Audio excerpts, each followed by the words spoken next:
What's up guys, Mon here. Welcome back to Hardware Voyage. At ngayon titignan natin ang isa sa mga pinakabagong mechanical keyboards ng Tecware, ang Phantom L.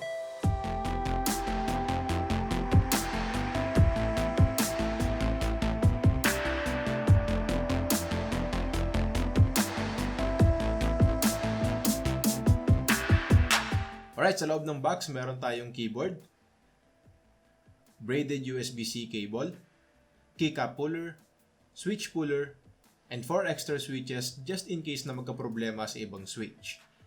Walang user's manual na kasama, kailangan pa natin yung i-download sa website ng Tecware along with the software.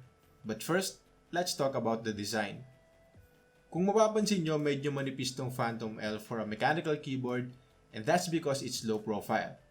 Meron tong low profile na mechanical switch at low profile na keycaps. Floating key design at 10 keyless ang layout, so wala tayong numpad dito, which is great for portability and FPS gaming. Meron tayong gunmetal finish na aluminum plate, walang kahit anong extra buttons at wala rin tayong makikitang branding at first glance dahil andito lang sa gilid yung Phantom logo, which makes it look so clean and so good. Magaan lang at 589 grams pero okay naman ang build quality. Minimal lang yung flex kahit manipis, so I have no complaints here. Maganda ang build for the price. Detachable yung USB-C cable, which is always a plus, lalo na kapag TKL or smaller ang layout ng keyboard dahil malaking dagdag to sa portability. Dito sa ilalim meron tayong 4 na rubber feet at 2 pang flip-up feet para sa height adjustment na may rubber tips na rin to keep the keyboard in place. Nasa tabi ng escape key yung mga LED indicators at para naman sa extra features meron tayong media playback buttons integrated within the function keys, may Windows lock, search, web, email, and calculator launcher, at syempre hindi mawawala ang RGB controls. Gawa sa ABS plastic yung mga keycaps as expected at this price point, double shot na para hindi mabura yung legends over time, at low profile. Mas mababa to kumpara sa mga keycaps ng typical mechanical keyboards natin, same cherry profile keycaps as usually seen on mainstream boards, pero parang hinati ito para bumaba yung height, and I found that interesting. Yung mga low profile keyboards kasi from Logitech at Cooler Master, flat lang ang keycaps. But Tecware goes like, gusto nyo ng low profile keycaps? Hatiin nyo, problem solved. And it actually turned out great.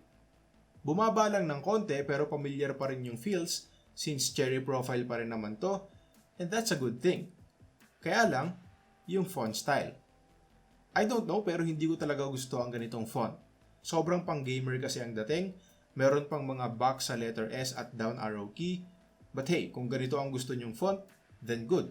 But me personally, mas gusto ko yung simple at malinis tignan. Moving on to the switches, meron din tayong low profile o Temu mechanical switch na syempre mas manipis din kumpara sa mga regular switches. Meron tong box sa gilid or brackets to make it dust proof, at MX style pa rin yung stem, pero kung iniisip nyo na pwede itong lagyan ng regular sized keycaps, well, yes, maipapatong pa rin natin dahil sabi ko nga, MX style pa rin yung stem. Pero dahil mas maiksi ito kumpara sa stems ng regular mechanical switches, magiging wobbly lang ng konti at posible pang makaapekto sa travel distance kapag nagbo-bottom out. May mabibilhan ba tayo ng ganitong klase ng keycaps? Wala pa rin. So for now, stuck pa tayo sa stock keycaps ng Phantom L. Available ang low profile o Temu switches in blue, clicky, brown, tactile, at red for linear switches. Brown ang nasa unit natin and this one requires 55 grams of force to actuate. Same lang yon sa original o Temu brown. May 1.2mm actuation point instead of 2 at 3mm travel distance compared to 4mm sa mga regular switches. Here's a quick sound test.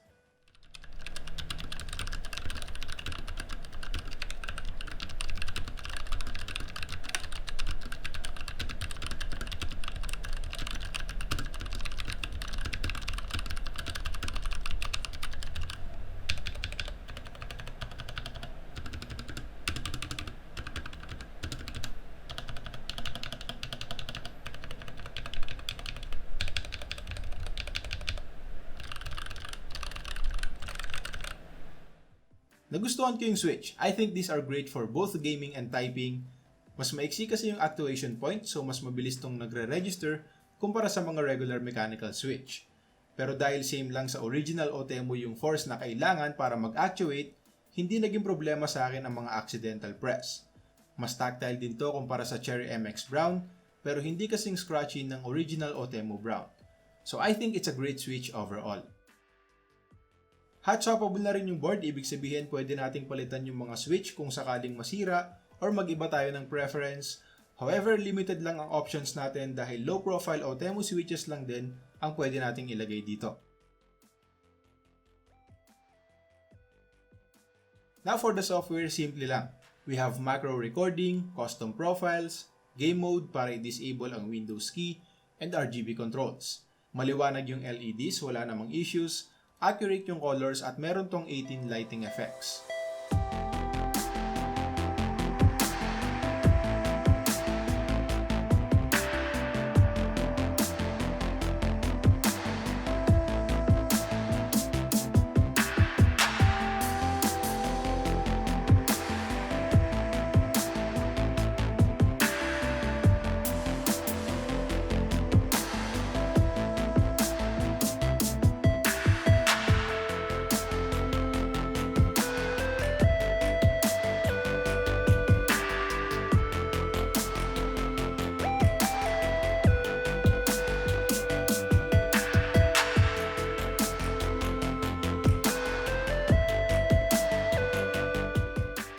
Alright, overall, I think this keyboard is great.